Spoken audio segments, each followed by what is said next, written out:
ఇప్పుడు ఎలక్షన్లో ఇచ్చాయి కదా అని ఇప్పుడు వస్తున్నారు జగనన్న గారు. ఇప్పుడు సిద్ధమని బయలుదేరారు. దేనికి సిద్ధం సార్ అని అడుగుతున్నాం. మళ్ళీ 8 లక్షల కోట్ల అప్పు చేయడానికి మీరు సిద్ధమా? మళ్ళీ బీజేపీ పార్టీతో అక్రమ పొత్తు పెట్టుకోవడానికి మీరు సిద్ధమా? మళ్ళీ బీజేపీతో మీ దోస్తీ కోసం మళ్ళీ ప్రత్యేక హోదాను తాకట్టు పెట్టడానికి మీరు సిద్ధమా? మళ్ళీ పూర్తి మద్యపాన నిషేధం అని మోసం చేయడానికి మీరు సిద్ధమా? 25 లక్షల పేదలకు ఇల్లులు కడతామని మళ్ళీ మోసం చేయడానికి మీరు సిద్ధమా? దేనికి సిద్ధం? మళ్ళీ ఇసుక మాఫియా, శాండ్ మాఫియా, ఇసుక మాఫియా, లిక్కర్ మాఫియా, మళ్ళీ మైనింగ్ మాఫియా దోచుకోవడానికి మీరు సిద్ధమైతే ప్రజలు కూడా మిమ్మల్ని ఇంటికి పంపడానికి సిద్ధం.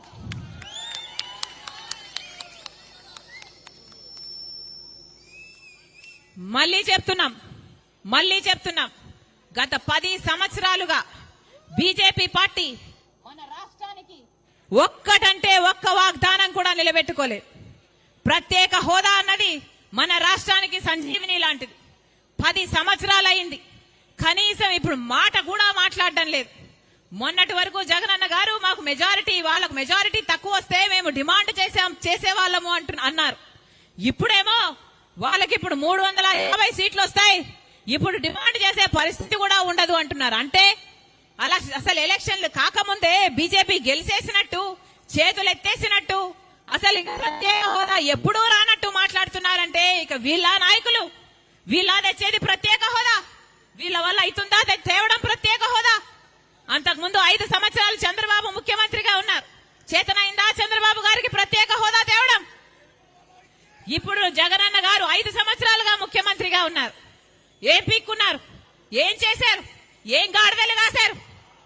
ప్రజలకు ఏం సమాధానం చెప్తారు? ప్రజలు నమ్మి కదా మీకు ఓట్లేసింది. 5 సంవత్సరాలు అధికారంలో ఉండి ఒక్కసారైనా ప్రత్యేక హోదా గురించి మాట్లాడారా? మాకు పోలవరం ఎందుకు కట్టడం లేదు అని మాట్లాడారా? మాకు కనీసం రాజధాని లేదే, మా పరువు ఏం గాను అని ఒక్కసారైనా కేంద్రం నిలదీశారా? ఎన్ని వాగ్దానాలు ఉన్నాయి, ఒక్కటంటే ఒక్క వాగ్దానాని కోసం పోరాటం చేయలేదు. అందుకే రాజశేఖర రెడ్డి బిడ్డ మళ్ళీ రాజశేఖర రెడ్డి గారు ప్రేమించిన ఆంధ్ర రాష్ట్రంలో అడుగు పెట్టింది. నా గుండెలో నిజాయితీ ఉంది, నా పుట్టింటికి మేలు చెయ్యాలి అన్న తపన నాలో ఉంది. అందుకే ఆంధ్ర రాష్ట్రాలలో అడుగుపెట్టింది రాజశేఖర రెడ్డి బిడ్డ. పోలవరం ప్రాజెక్టు వచ్చేంత వరకు కొట్లాడతాం, స్పెషల్ స్టేటస్ వచ్చేంత వరకు కొట్లాడతాం, రాజధాని సాకారం అయ్యేంత వరకు కొట్లాడతాం, ఆంధ్ర రాష్ట్ర ప్రజలకి హక్కు అయిన ప్రతి వాగ్దానము నిలబెట్టుకునేంత వరకు రాజశేఖర రెడ్డి బిడ్డ ఇక్కడ నుంచి కదిలేది కాదు.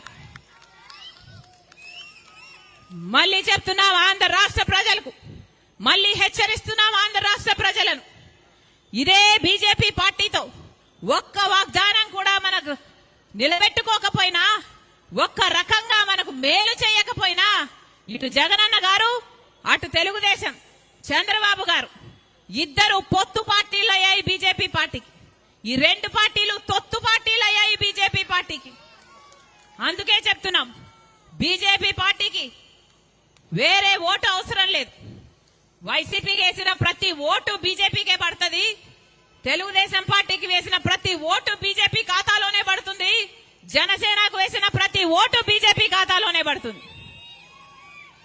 వీళ్ళందరూ ఒకటే, మన కంటికి కనిపించవు కానీ వీళ్ళందరూ అక్రమ పొత్తులు పెట్టుకున్న వాళ్ళే. మళ్ళీ బీజేపీ పార్టీ అధికారంలోకి వస్తే మళ్ళీ మనకు ప్రత్యేక హోదా గురించి మాట్లాడరు, మళ్ళీ పోలవరం గురించి మాట్లాడరు, మళ్ళీ మన రాజధాని గురించి మాట్లాడరు, మన హక్కుల గురించి ఎవరూ మాట్లాడు. అందుకే చెప్తున్నాం ఇటు జగన్ రెడ్డి గెలిచినా అటు చంద్రబాబు గెలిచినా ఎవరు గెలిచినా మన రాష్ట్రానికి ప్రత్యేక హోదా వీళ్ళు తేనియరు. బీజేపీ అంటే మన రాష్ట్రంలో బీజేపీ అంటే మరి ఎక్కడో లేదు, మరి ఎవరో కాదు. బీజేపీ అంటే బాబు, జగన్, పవన్. బి అంటే బాబు, జే అంటే జగన్, పి అంటే పవన్. దేశం మొత్తంలో బీజేపీ అంటే వేరే అర్థం ఉంది కానీ మన రాష్ట్రంలో మాత్రం బి అంటే బాబు, జే అంటే జగన్, పి అంటే పవన్. ఇదే బీజేపీ. లేకపోతే ఒక్క సీట్ అన్నా గెలిచిందా బీజేపీ పార్టీ? ఒక్క ఎమ్మెల్యే ఉన్నాడా బీజేపీ పార్టీకి ఆంధ్ర రాష్ట్రంలో? ఒక్క ఎంపీ అయినా ఉన్నాడా ఆంధ్ర రాష్ట్రంలో బీజేపీకి? అయినా కూడా ఒక ఎంపీని గెలవకపోయినా, ఒక ఎమ్మెల్యేని గెలవకపోయినా ఈ రోజు బీజేపీ పార్టీ మన రాష్ట్రంలో రాజ్యం ఏలుతుంది.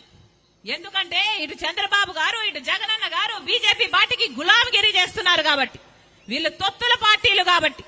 అందుకే చెప్తున్నాం, అప్రమత్తంగా ఉండాలి ఆంధ్ర రాష్ట్ర ప్రజలు. మనకు ప్రత్యేక హోదా రావాలి అంటే ఒక్క కాంగ్రెస్ వల్లే సాధ్యమవుతుంది అని మళ్ళీ మళ్ళీ చెప్తున్నాం.